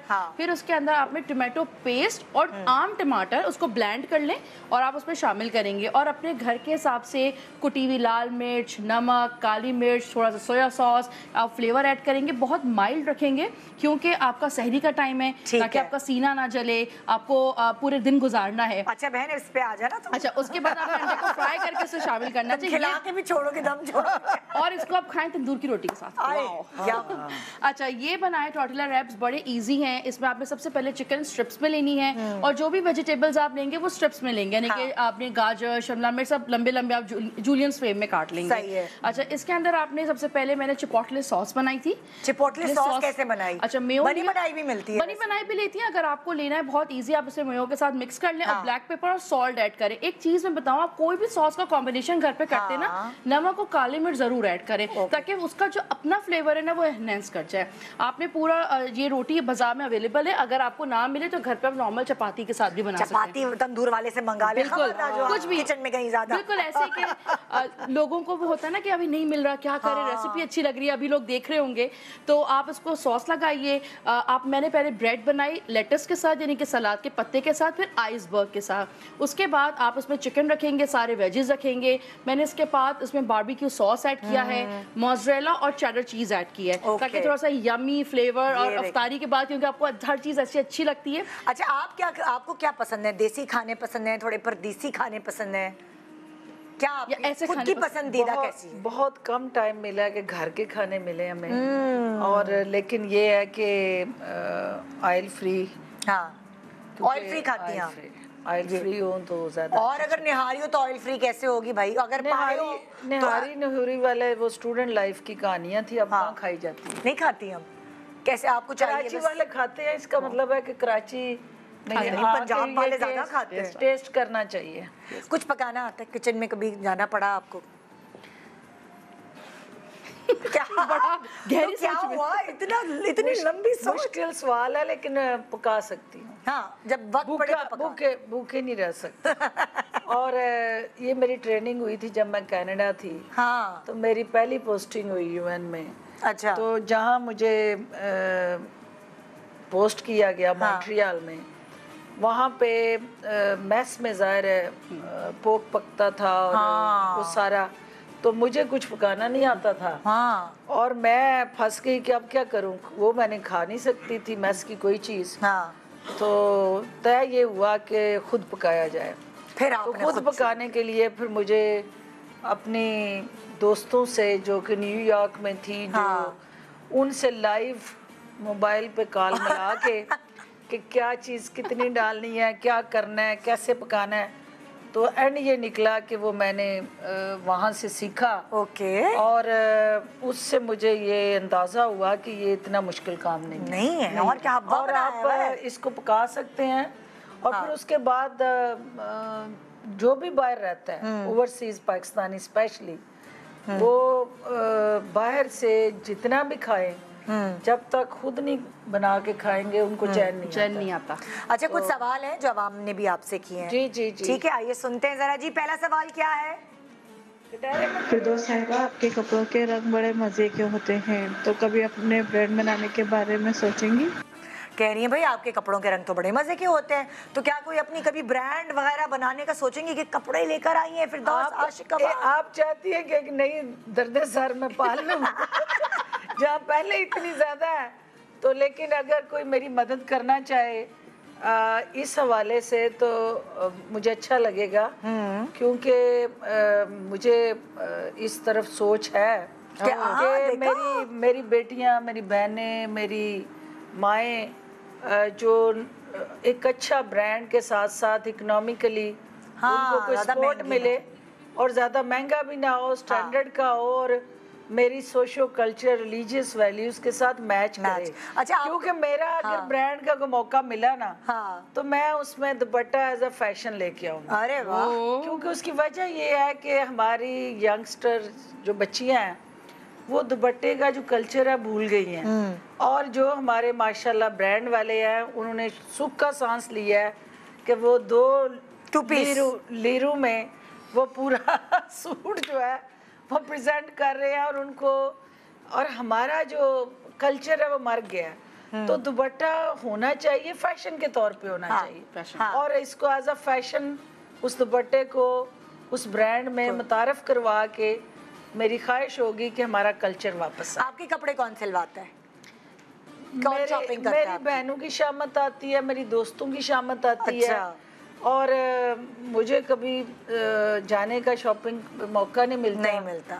तो जब जाऊं जिंदगी में कभी ऐसा इत्तेफाक हुआ हो तो सेल्फियों वाले जान नहीं छोड़ते। और लेकिन आप बाजार गई हैं कभी? आपको दिल चाहा कि यार औरत की तो एक आदत होती है ना स्टूडेंट लाइफ में, और जब भी गई हूँ कभी ना हमने भाव किए हैं, ना वो औरतों वाली नेचर है कि शाप फिर के ये भी देखो। फिर जो जरूरत है एक जगह पे जाएं, जितनी कीमत बोले उसकी उतनी मिले। नहीं तो मेरा उससे डायलॉग एक होता है, तुम्हें ये पड़ी कितने में, तुम्हारा प्रॉफिट कितना है। अच्छा, जो तुम्हारा हक लाल का प्रॉफिट है वो तुम्हें मिलना चाहिए, क्योंकि चैरिटी के लिए कोई बिजनेस नहीं करता। जाहिर है कमाने के लिए जायज मुनाफा है वो उसको देना। सुने, ये तो खवातीन की एक प्यास होती है बारगेन कराना, चाहे वो सब्जी वाला हो, फ्रूट वाला हो, कपड़ा हो, कपड़े वाला हो। तो ये क्या, ये तुम आप ये असल में ये सिर्फ वेली खवातीन का काम जिनको कुछ और नहीं करना, तो वो सिर्फ नहीं दुकान घूमना है। मेरी बहनों की भी आदत है, मेरी फैमिली में भी आगे पीछे मैं देखती हूँ, दोस्तों की आदत है। और मैं मैक्सिमम क्या करती थी स्टूडेंट लाइफ में भी, चूंकि मेरे पास गाड़ी थी, तो एफजे में घुमा के उस वक्त लिबर्टी मार्केट या फोटो स्टेडियम था, तो मैंने उनको लिफ्ट दी होती थी कि भी मेरी गाड़ी पे वो शॉपिंग के लिए जाना है। वो मुझे टिल लगाती थी कि नीचे उतरो। मैंने कहा मेरी टांगों में इतनी हिम्मत नहीं, ये तुम लोग विंडो शॉपिंग पे आई हो, एक दुकान से निकल दूसरी पे तीसरी पे, मैं ये नहीं कर सकती। तुम जब थक जाओ गाड़ी इधर खड़ी है, वापस आके बैठ, और मैं नहीं जा सकती। अच्छा, आप देखें वही वाली बात कि कपड़ों पे आप नहीं जा सकती, अब बहनें दोस्तें ये कपड़े बना के दे देती। नहीं ऐसे इतना आसान नहीं है कि वो जो मर्जी ला दें तो मैं पहन लेना। रिजेक्ट करती हैं? कोई अगर उन्होंने मेरे लिए चॉइस की है कोई 15 सूट, जस्ट सपोज, तो मैंने उनको रिजेक्ट करके उसमें से कोई 3 निकालना तो उन्होंने सर पकड़ लेना और उन्होंने कहना है तो ये इतनी मुश्किल से हमने ढूंढे हैं। तो मैं उसमें मेरा क्राइटेरिया ये है कि कोई मेरे लिए कोई चीज़ लेता है तो सबसे पहले उस सूट में वो दुपट्टा देखे कि मैंने दुपट्टा सर पे लेना, वो सर पे टिकने वाला दुपट्टा है कि नहीं, क्या वो ऐसा दुपट्टा है कि मेरी पर्सनैलिटी से मैच करे। अगर वो कपड़े जो है वो टीनेजर के हैं, तो मैं कैसे पहन सकती हूँ? तो इसलिए उसमें बहुत सारी चीजें देखनी पड़ती हैं। तो अब मेकअप शेकअप का क्या करती हैं? ये बड़ा मुश्किल है कि शादी, सबसे पहले मेरी शादी पे मेरा मेकअप हुआ। मतलब उससे पहले आप मेकअप लिपस्टिक भी नहीं लगाई? नहीं कहे यार, मतलब सच्ची बात है। और उसके बाद भूत बनने का ऐसा ये अजाब हुआ मैं कि आप यकीन माने कि मुझे लिपस्टिक लगानी भी नहीं आती थी, लेकिन अब जब इस फील्ड में आई हूँ कि हर वक्त स्क्रीन आपकी रिक्वायरमेंट बन गई है कि आपको पब्लिक में जाना है और कॉन्फ्रेंसेस में भी फिर जाना हर पड़ता है जगह ना आपको। हाँ। तो वो ड्रामा आपको करना पड़ता है। तो कौन बताता है आपको कौन सी बेस लगाए? खुद करते हैं, लेकिन कैसे सीखा? अब कोई उस्ताद नहीं है, अब हम खुद उस्ताद तो हैं। कौन सी बेस कौन सी लगाती हैं आप? हाँ ना, उसमें सारा कुछ पता चल गया है। वो आप लोगों ने ट्रेन किया है ना, आपके मेकअप आर्टिस्ट हमें किसी ने कुछ नहीं सिखाया। इंटरेस्टिंगली दुनिया का कोई काम मुझे किसी ने नहीं सिखाया है ना। मैंने सिर्फ होता देखा है और मैंने किया है और मैं कर सकती हूँ। हाँ। सिर्फ एक दफा मेरे सामने वो चीज हो। अच्छा बताएंगे नहीं कौन सा मेकअप का बेस लगाती है, ये तो बताए ना कौन सी आपकी मार्केट में अवेलेबल मेरी स्किन के साथ जो टोन नहीं करेगी। कौन सी ब्रांड? मैंने भूत तो नहीं बनना ना जो मेरे साथ क्लिनिक इसलिए मैं यूज करती हूँ कि मेरी स्किन जो है एलर्जी है और पैचेस बन जाते हैं। फिर सारा दिन खास तौर पे मैंने धूप में भी जाना है, मट्टी में भी जाना है, मैंने सारा टाइम एयर कंडीशन में तो नहीं बैठना। बिल्कुल तो वो मेरे लिए स्किन जो है डैमेज होती है और स्किन बहुत ज्यादा डैमेज हुई है। तो वो आपके लिए तो मुझे रेकमेंड किया किसी ने? मेरी सिस्टर्स चूँकि अमेरिका और दोस्तें और फैमिली सारी तो वो कोई ना कोई कुछ ना कुछ मेरे लिए पकड़ा होता है, उसने लेके आ रहा होता है। और उनको पता होता है कि मैंने और ना मैंने ज्वेलरी पहननी होती है ना मुझे कोई उस तरह का एक्स्ट्रा ऑर्डिनरी कोई डायमंड्स का शौक है ना मेरा कोई और पर्स और जूतियां और ये वो कोई ब्रांड श्रैंड कोई मुझे दिलचस्पी तो नहीं। भाई आपको दिलचस्पी किसमें है? बस ये तो सिर्फ ये कि एक बाइज्जत कपड़े हो और जिसमें मेरा जिस्म नजर ना आए और एक रिस्पेक्टेबल वो स्टफ ऐसा हो कि जो मतलब यूनिक हो। मतलब मटेरियल आपको चाहिए कि भाई अच्छा कंफर्टेबल यूनिक हो और उसके अंदर वो किसी और ने ना पहना यूनिक होना चाहिए। वो वाले लॉन के जोड़े होते हैं ना तो पूरे एक साथ हर किसी के पास होते हैं, वो नहीं। एक जमाने में कितना था ना, एक ही पैटर्न के सारे लोग पहने हुए होते थे, हर जगह नजर आता था। जहाँ दावत में जाओ तो है मेरी जैसी दूसरी भी नजर आ रही होती थी। ये बहुत अच्छा। जैसे ये है कि मैं चूँकि परफेक्शनिस्ट हूँ और मुझे मुतमईन करना मुश्किल तरीन काम है। बाहर जाके भी दुनिया के किसी मुल्क में भी जाऊंगी सिर्फ मुझे शूज चाहिए होते हैं। अच्छा, आरामदेह वाले। वो इसलिए कि मैंने बहुत ज्यादा मूव करना होता है हल्के में, तो वो टूटे हुए जूते उठा के तो मैं नहीं चल सकती। तो इसलिए शूज मेरे पक्का काम वाले होते हैं। वो मुझे चाहिए होते हैं। कंफर्टेबल हूँ और वो मजबूत हूँ और साथ जो है वो अगर कोई मोबाइल या गाड़ी गैजेट्स वो मेरी वो है कि मुझे शौक है। गाड़ी इसलिए अच्छी चाहिए कि मुझे ट्रैवल बहुत करना हो। अच्छा और चलिए हम बैठ के बात करते हैं। मैं तो सजा दे दी आपको किचन में। Thank you Samiya, thank you. आ जाए ओके जी, आ जाए बैठ के बाकी सारी गुफ्तगू करते हैं। हमने बहुत खास गुफ्तगू भी करनी है। प्लीज तशरीफ रखिए। हम बात करना चाह रहे हैं, आप अपनी अम्मी के लिए कुछ करना चाह रही हैं, अम्मी के हवाले से वो क्या है, कौन सा हॉस्पिटल है, क्या चीज़ है वो, उसके बारे में प्लीज डिस्कस मेरी माँ ने मुझे शनाख्त दी है। अगर मेरी माँ ना होती तो फिर मैं भी कोई 1 दर्जन बच्चों की माँ होती और सिर्फ अपने लिए जीती और अपने महल नमा घरों में ही दफन हो जाती। लेकिन मेरी वालिदा ने हमें जो शऊर दिया, जो मेहनत की हमारे ऊपर और हमें एजुकेशन दी जी, और उनका हमारे पे कर्जा है। उनकी डेथ हो गई पिछले दिनों। उनके फैमिली में जो प्रॉपर्टी में जो शेयर था वो हमने बैठ के फैसला किया कि हम उनका शेयर जो है वो ट्रस्ट को दे दें। सही। हमने एक ट्रस्ट बना के उनके जायदाद में ज़मीनों में जो शेयर था वो ट्रस्ट को डोनेट कर दिया। सही। और उसमें हॉस्पिटल हमने शुरू किया।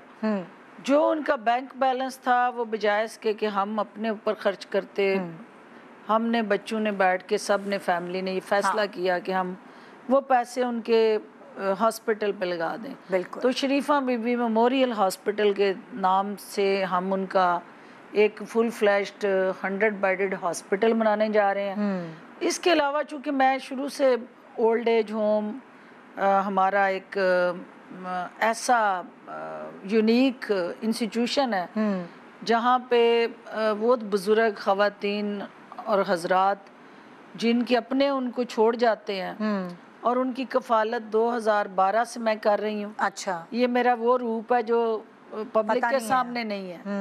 पब्लिक के सामने वो मार्कुटाई और सारा टाइम लाला लाला वाला रूप है ना? तो एक जो इमेज असल बिल्ड हो जाता मेरा रूप है वो सोशल वेलफेयर का। हाँ। और उसमें ओल्ड एज होम हमने 2012 में बनाया और सैकड़ों अफराद जो हैं वो उससे मुस्तफ़ीद हुए हैं। बहुत सारे की तदफीन हमने की है जिनके अपनों ने उनकी डेड बॉडी भी नहीं लेके गए। और उनके साथ इंटरेस्टिंगली मेरी हर बर्थडे का केक मैं काटती हूँ। अच्छा। और ईद का दिन जो है उनके साथ स्पेंड होता है। जिनके अपने उनके पास ईद मिलने नहीं आते, हाँ। हम उनको ईद वाले दिन जो है वो ओनरशिप दे के वो खुशियाँ बांटते हैं। हाँ। दूसरा जो है चूँकि रमज़ान का महीना है तो हर साल हमारा ट्रस्ट जो है एक रमज़ान दस्तरखान की शक्ल में अच्छा, मुख्तलिफ वो वेलफेयर एक्टिविटी के साथ जुड़ा इनिशिएटिव मुतारफ़ कराता है। सही। और जिसमें ओल्ड एज होम में भी और हमारे हॉस्पिटल के अंदर और बाहर जहाँ पॉसिबल हो सकता है हम दस्तरखान लगाते हैं। सही।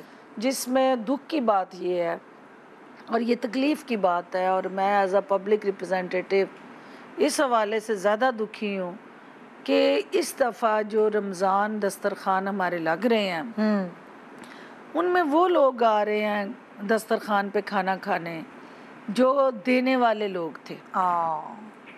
क्योंकि ये बढ़ती हुई महंगाई ने हर शख्स को परेशान किया है, और वो लोग अफ्तारी के लिए जब आके दस्तरखान पे बैठते हैं तो इसका मतलब ये है कि वो लोगों की बाइंग पावर ख़त्म हो गई है, लोगों की कैपेसिटी जो है वो नहीं रही और परेशान है लोग। तो हम हर साल की तरह इंशाल्लाह उनके दुखों को बांटने के लिए पुरज़म है। इसी तरह हमारे पास रजिस्टर्ड फैमिलीज़ हैं जिनको हम रमज़ान में रमज़ान राशन पैकेज देते हैं। अच्छा। With the help of our donors and members and supporters. मैं आपके शो के तवस्सुत से अपने उन तमाम डोनर्स की शुक्रगुजार भी हूँ जी, जो इस काज में हमेशा मेरे साथ खड़े हुए हैं। और मेरी वालदा को ये क्रेडिट जाता है कि ये उनके इनिशिएटिव हैं। ये जो दस्तरखान बिछाने, ये राशन तकसीम करने, यतीम बच्चों की शादियाँ करवानी, क्योंकि हम इज्तिमाई शादियाँ करते हैं हम, तो ये सारा मेरी वालदा का उनकी एक लेगेसी है जो आगे हम लेके चल रहे हैं। आपसे बात करके इतना अच्छा लगा, आपने हमें टाइम दिया, आपका बहुत शुक्रिया। और वही जो आपका मुझे हो रहा था कि पता नहीं कैसी होंगी, देखने में होता है ना सख्त, लेकिन आप बहुत मासूम और बहुत इनोसेंट हैं। और आपसे जब बात करके अंदाज़ा होता है कि आप इसीलिए अपनी अपनी सी लगती हैं हमेशा। नहीं जी, मैं आपकी सारी टीम की शुक्रगुजार हूँ, और जो आप इस शो के ज़रिए अपने कल्चर को, अपनी रवायात को और अपनी समाजी जो छोटी छोटी खुशियाँ और रिश्ते जो हैं उनको आप इंटैक्ट रख के अपने लोगों को इकट्ठा करने का जो मिशन लेके चल रहे हैं, आई salute your team and you also. Thank you, keep it up. और देखिए, मैंने आपसे ना बाइक चलवाई ना मैंने आपसे कोई वो पत्थर तोड़वाए, प्यारी प्यारी सी बातें हुई हैं। असल ये है कि मैं टीवी की स्क्रीन पे आ नहीं रही थी। हाँ। क्योंकि मैं जानबूझ के अपने हलके में बिजी हूँ और मैं थक गई हूँ टीवी पे आके और सारा टाइम एक ही तरह की गुफ्तगू कर हमने आज अलग सी गुफ्तगू की ना, इसलिए मैंने हामी भरी थी कि हमें वो उस टॉक शो में बैठ के गाली गलोच वाला जो कल्चर था उसको दफन करके, तो गालियों का मतलब ही नहीं समझ आता बहन। तो हमने एक सॉफ्ट एंड कह लें एक पब्लिक फ्रेंडली डिस्कशन जो है उसमें गए हैं। आपका बहुत बहुत शुक्रिया। आपका भी शुक्रिया, बहुत शुक्रिया जी। यहाँ मैं रह रही हूँ छोटा सा वक्फा। फिरदौस जी का बहुत शुक्रिया कि हमारे शो पे आई। इंशाल्लाह आपसे एक छोटे से वक्फे के बाद फिर मुलाकात होगी और फिर और गुफ्तगू होगी। Welcome welcome back. आप देख रहे हैं शान सहूर और इस पहर आपको मैं मिलवा रही हूँ हर्बलाइट की शफक मुनव्वर खान से। अस्सलाम वालेकुम, कैसी हैं आप? मैं बिल्कुल ठीक, आप कैसी हैं? मैं बिल्कुल ठीक ठाक हूँ। और आप चाह रही हैं हमारी ईद अच्छी गुजरे। बिल्कुल। तो आप हमें तैयारी करवाना चाह रही हैं, है ना? जी। तो सबसे पहले जो मैं अभी ये देख रही हूँ, पानी पीना कम हो गया है, जाहिर है सारे फैक्टर्स रमजान है। और दूसरी बात ये है कि आप अपनी शॉपिंग के लिए या अपनी ग्रोसरी के लिए निकलते हैं धूप में, काम करने वाले निकल भी रहे हैं, और अब गर्मी आ रही है तो पिगमेंटेशन जो है ये सबसे पहले तो हमें जकड़ चुकी है। बिल्कुल, सबसे ज़्यादा जो मेरे पास निदा क्वेश्चन आता है वो पिगमेंटेशन का ही आता है। और मैं खुद भी जब भी यहाँ आती हूँ तो मैं चाहती हूँ कि इस टॉपिक को डिस्कस किया जाए, क्योंकि इससे लड़कियाँ भी जो है वो अफेक्टेड हैं। ख़वातीन हो गई, ड्यूरिंग प्रेगनेंसी हो गया, टीनेजर्स हो गए, हर कोई पिगमेंटेशन, डलनेस, डार्क स्पॉट्स हो जाते हैं, फ्रेकल्स हो जाती हैं। और सबसे बड़ी बात ये कि लोग बहुत ज़्यादा जो स्पेंड नहीं कर सकते, कि बहुत ज़्यादा कोई लेज़र ट्रीटमेंट्स नहीं करवा सकते, उनको ऐसा लगता है कि ऑनलाइन क्योंकि फेक चीज़ें भी बहुत हैं, फ्रॉड्स भी बहुत हैं, तो उन्हें लगता है कि बस इसका ट्रीटमेंट मुमकिन नहीं है और बस हम इसको कवर किए जाएं फाउंडेशन से। लेकिन मैं पहले भी बता चुकी हूँ कि हर्बलाइट जो है वो पिछले 6 साल से झाइयों का, पिगमेंटेशन का गारंटेड ट्रीटमेंट करता हुआ आ रहा है। ना सिर्फ टीनेजर्स का, ख़वातीन का, जो है किसी भी एज में आप इसको यूज़ कर सकते हो। हर्बलाइट का जो वाइटनिंग किट है। अच्छा, और मज़े की बात ये कि इसके जो इंग्रेडिएंट्स हैं निदा, वो चीज़ें जो अल्लाह ताला ने आपकी अपनी बॉडी के अंदर रखी है। अच्छा। ग्लूटाथायोन जैसे कि वो आपका अपना लिवर प्रोड्यूस करता है। लोग इंजेक्शंस लगवा रहे हैं आजकल और उन्हें वाकई उन्हें उसका इफेक्ट मिल भी रहा है, लेकिन बहुत सारे लोग डरते भी हैं। और वही इंग्रेडिएंट जब आपको क्रीम की सूरत में, और वो बहुत महंगा भी होता है, बहुत महंगा भी, एग्जैक्टली, और टेम्परेरी होता है। जब सीरम की सूरत में, क्रीम की सूरत में जब आपको वो चीज़ें मिलती हैं तो उनका जो रिजल्ट होता है वो अमेजिंग होता है, plus no side effects.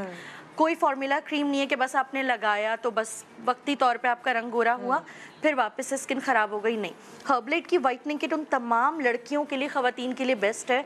During pregnancy आप इसको यूज़ कर सकते हो, बिकॉज कोई भी केमिकल वाला ट्रीटमेंट, लेज़र ट्रीटमेंट आप उस दौरान नहीं ले सकते। तो ये बेस्ट है आपके डार्क स्पॉट्स, डलनेस के लिए। तो ईद तक अगर आपको ख़त्म करनी है अपनी pigmentation, it will be best. And you can check on our page, जो हमारे एक्चुअल क्लाइंट्स हैं इतने सालों से जो इस्तेमाल कर रहे हैं, जिनको रिजल्ट्स मिले हैं, वो सब आप लोग वहाँ जाके देख सकते हैं। अच्छा, अब मैं आपसे शफक पूछूंगी पिंपल्स देखिए आप, क्योंकि गर्मियाँ भी शुरू हो गई हैं और वो डिहाइड्रेशन की वजह से, फ्राइड चीज़ें खाने की वजह से या हार्मोन्स की वजह से पिंपल्स हो रहे हैं, चाहे लड़का हो या लड़की हो, बच्चा हो या, बिल्कुल। तो उसके लिए आपके पास कुछ है? अच्छा, पिंपल्स का जो हमारा ट्रीटमेंट है निदा, ये हमारा बेस्ट सेलिंग ट्रीटमेंट है।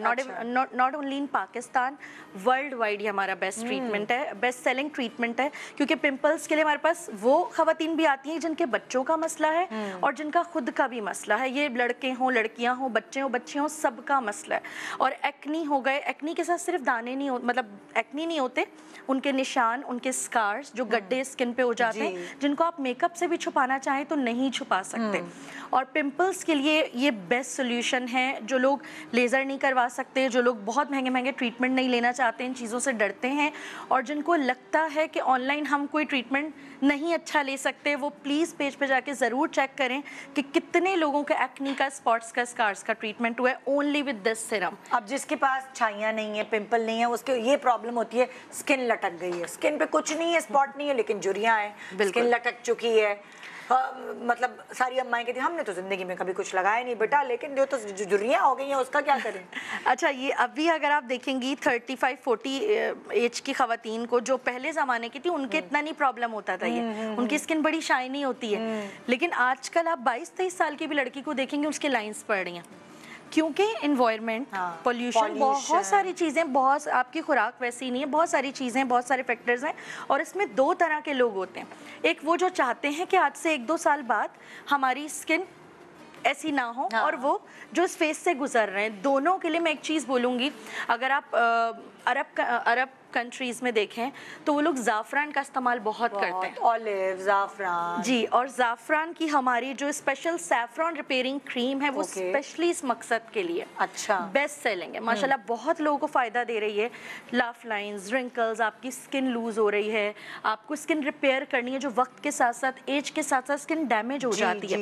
एक हम कहते हैं ना कि यार हमारी स्किन ऐसी थी, अब पता नहीं क्यों ऐसी हो गई, कैसी हो गई, उस चीज़ के लिए बहुत बेस्ट है। ज़ाफ़रान के फ़ायदे अगर आप गिनने पे आए तो गिन नहीं सकेंगे इतने। तो जब वो आप क्रीम की शक्ल में जब आप यूज़ करेंगे तो बेस्ट रहेगी इंशाल्लाह। अच्छा, हेयर फॉल का क्या मसला होता है, ये क्यों इतने गिरने लगते हैं ख़ास तौर पे? मतलब जब मौसम चेंज होता है तो एकदम हेयर फॉल पे हमला होता है, मतलब हेयर पे हमला होता है। क्योंकि निदा आजकल हम लोग चाहते हैं कि हम अपने शौक भी पूरे करें, हम डाई भी लें, हम रिबॉन्डिंग करवाएं, हम सब कुछ करवाएं, लेकिन हम उसका ख्याल नहीं रखें। जब आप अपने शौक पूरे करते हो और बहुत सारी चीज़ें करवाते हो तो फिर आपको उसके साथ साथ उसके जो साइड इफ़ेक्ट्स होते हैं, चीज़ें होती हैं, उसका ख्याल रखना पड़ता है। जिस तरह अपने बालों का, जिस तरह आप जिस तरह अपनी स्किन का, जिस तरह आप अपनी बॉडी को फूड देते हो, खाना देते हो कि वो अच्छी रहे, इसी तरीके से आपके बालों के लिए भी। अच्छा, मैं आप लोगों को एक चीज़ यहाँ पे एक चीज़ बताऊंगी कि ये जितनी आज आप लोगों को प्रोडक्ट्स दिख रही हैं वो इस ऑयल की वजह से, क्योंकि 2017 में हर्बलेट का सिर्फ ये ऑयल लॉन्च हुआ था और उसके बाद कोविड पेशेंट्स, कीमोथेरेपी पेशेंट्स, मतलब बालों के A to Z जितने मसले ने था वो इस ऑयल का, ये ऑयल उसका हल है। इसकी वजह से आपने फिर ये ब्रांड शुरू किया क्योंकि लोग माशाल्लाह इतने हमारे पास आए, रिपीटेडली आए, क्योंकि ये बुलडॉग रूट ट्रीटमेंट ऑयल है। पूरे पाकिस्तान में बुलडॉग रूट, हर्बलेट का बुलडॉग रूट ट्रीटमेंट ऑयल, अच्छा, जो कि पूरे पाकिस्तान में इस वक्त हर्बलेट इंपोर्ट कर रहा है साउथ अफ्रीका से। अच्छा, आप कोकोनट और सरसों के तेल को मिक्स कर दें, आप जड़ी बूटियाँ डिफरेंट जो हम नाम सुनते हैं वो सारे मसलों का हल नहीं है। और अगर उससे सारे मसले हमारे हल होते होते तो आज कोई गंजा ही ना होता। तो this is solution for all your hair problems. और इसके साथ हर्बलेट का ही शैम्पू है हमारा, कंडीशनर है, मास्क है। वो कहते हैं ना कि आप रात में अगर क्रीम लगाएं कोई गोरा होने वाली और फिर अगले दिन आप सुबह से शाम तक धूप में खड़े हुए, तो फिर आपको उसका एक वो करना है। तो अगर आप ट्रीटमेंट ले रहे हैं, आप सब कुछ कर रहे हैं, फिर शैम्पू कंडीशनर वही केमिकल्स वाले, तो ट्रीटमेंट लें, पूरा लें, सल्फेट फ्री है, पैराबेन फ्री है, आप लोग टेस्ट भी करवा सकते हैं। पिछले 6 सालों से इतने लोग माशाल्लाह फ़ायदा उठा रहे हैं, तो ज़रूर ट्राई करें। अच्छा, ये तो हो गए ना लाइक बालों की ट्रीटमेंट, बिल्कुल। लेकिन देखिए बहुत सारे लोगों की प्री मैच्योर एजिंग हो रही है तो बाल भी वाइट हो रहे हैं, बिल्कुल, वक्त से पहले ही। तो आपके पास कोई ऐसा आसान तरीका है हेयर डाई वगैरह कि हमें सैलून ना जाना पड़े, हम खुद कर लें? अच्छा, मैंने इसका लाइव डेमो यहाँ भी दिया था। जिन्होंने नहीं देखा वो ARY के यूट्यूब चैनल पे भी जाके देख सकते हैं कि मैंने यहाँ पे इसका लाइव डेमोन्स्ट्रेशन दिया था हर्बलेट के हेयर कलर शैम्पू का। अभी पिछले कई सालों से तो ऐसा हो रहा है ना कि हम अचानक से सुनते हैं ईद हो गई, तो ईद हो गई अचानक से, और फिर आधी रात को आपको 10 काम करने हैं एग्जैक्टली अगले दिन की ईद की तैयारी के लिए, ना कि आप अपना बैठ के कलर लगा रहे हैं, पार्लर जा रहे हैं रात 2 बजे। तो हर्बलेट का इंस्टेंट हेयर डाई शैम्पू, जिसमें जो सारे प्लांट बेस्ड कलर से बना हुआ है, इसमें ब्लैक कलर अवेलेबल है, ब्राउन कलर अवेलेबल है, 2 बेसिक कलर जो हमारी ज़रूरत होते हैं मेन हर एक की। आप बच्चों को यूज़ करवाएं, आप खुद इस्तेमाल करें विदाउट एनी साइड इफेक्ट, क्योंकि डाई से क्या होता है, बाल मजीद वाइट होते चले जाते हैं। वो पहले 2 बालों को कवर करने के लिए डाई करते हैं, फिर वो 4, 6, वो फिर बाल बढ़ते चले जाते हैं। तो ये एक हर्बल सोल्यूशन है, बेस्ट है। इसका लाइव डेमोन्स्ट्रेशन हम देख चुके हैं, माशाल्लाह बेस्ट जा रहा है। मसला ये है कि हम अपने चेहरे की तो हिफाजत कर लेते हैं, लेकिन अगर आप देखें कभी कभार ऐसा होता है कि चेहरा बड़ा शादाब चमकदार, हाथ और पैर ये आपके एकदम डल और जैसे लगता है कि इनका ख्याल नहीं किया। बिल्कुल। अच्छा ये चीज़ पता है क्या, मैं कुछ ऐसा, मैं कोई यहाँ पे वो नहीं, मजाक नहीं बना रही इस चीज़ का, लेकिन वाकई में मैंने लोगों को निदा मजाक उड़ाते हुए देखा है। क्योंकि अच्छा मेकअप कर लिया, आपने जो स्किन के आपके मसले हैं वो आपने मेकअप से छुपा लिए, लेकिन हाथ पाँव आप कितना फाउंडेशन लगाएंगे, कितना मेकअप करेंगे, आपके हाथ पाँव पे अगर आपके नकल्स डार्क हैं, आपके हाथ पाँव काले हैं, वो बहुत बुरा लगता है। आपने अच्छा ड्रेस पहना हुआ है, आप तैयार हैं, सब कुछ, आपकी पूरी पर्सनैलिटी ख़राब हो जाती है। हर्बलेट की हमारी फुल बॉडी वाइटनिंग क्रीम है। अच्छा, फुल बॉडी वाइटनिंग क्रीम है विदाउट एनी साइड इफेक्ट। आप अपनी पूरी बॉडी वाइटनिंग के लिए यूज़ कर सकते हैं, हाथ पाँव, ताकि जहाँ आपका फेस अच्छा लग रहा है वहाँ आपके हाथ पाँव भी अच्छे लगे। अच्छा, इससे पहले कि प्रोग्राम ख़त्म करूँ, मुझे अपनी बेस्ट सेलिंग प्रोडक्ट जो है ना, जो कहते हैं ना, उसके बारे में बता दें। अच्छा, बेस्ट सेलिंग ट्रीटमेंट्स के अलावा मैं आप लोगों को एक चीज़ बताऊं कि हमारी जो फेशियल किट्स हैं जी, नॉर्मली अक्सर लड़कियां आती हैं कहती हैं हमें, हमारी जो मदर्स हैं, जो हमारी माएँ हैं, वो पार्लर जाने से रोक देती हैं क्योंकि बहुत सारे केमिकल बेस्ड प्रोडक्ट यूज़ हो रहे होते हैं। लेकिन हर्बलेट की जो फेशियल रेंज है, ईद फेशियल के बगैर अधूरी है, बिल्कुल आपको पता है। और हर्बलेट की जो फेशियल रेंज है वो बहुत बड़ी है। आपकी ड्राई स्किन के लिए अलग फेशियल किट्स हैं, आपकी कॉम्बिनेशन स्किन है, आपकी एक्नी प्रोन स्किन है, आपकी रफ स्किन है। ऑर्डर करने का तरीका भी बता दें, क्योंकि मेरे पास टाइम शॉर्ट है। बिल्कुल, लोगों को ऐसा ना हो कि कुछ तो ये मेडिकेटेड फेशियल किट्स हैं, डिफरेंट स्किन टाइप के लिए डिफरेंट। अच्छा, अभी हमारी सेल लगी हुई है क्योंकि रमज़ान और ईद सेल के वगैरह अधूरे होते हैं, बिल्कुल। तो अभी हमारी सेल चल रही है बहुत ज़बरदस्ती। वेबसाइट पे भी मैं आपको वेबसाइट भी बता देती हूँ, www.herbalight.pk। इसके अलावा हमारा व्हाट्सएप नंबर है 032333222034। हर्बलाइट के नाम से आप हमें फेसबुक इंस्टाग्राम पे सर्च कर सकते हैं और हमारे लाइव रिजल्ट्स और क्लाइंट्स देख सकते हैं। Thank you so much. Thank you. ये था हमारा आज का शो। इंशाल्लाह आपसे मुलाकात होगी कल बहुत ही खूबसूरत सेलिब्रिटीज़ के साथ, उनसे बातें होंगी कुछ मुख्तलिफ। तो दुआओं में याद रखिए। ये था शान सहूर, कल भी मिलेंगे इसी टाइम पर।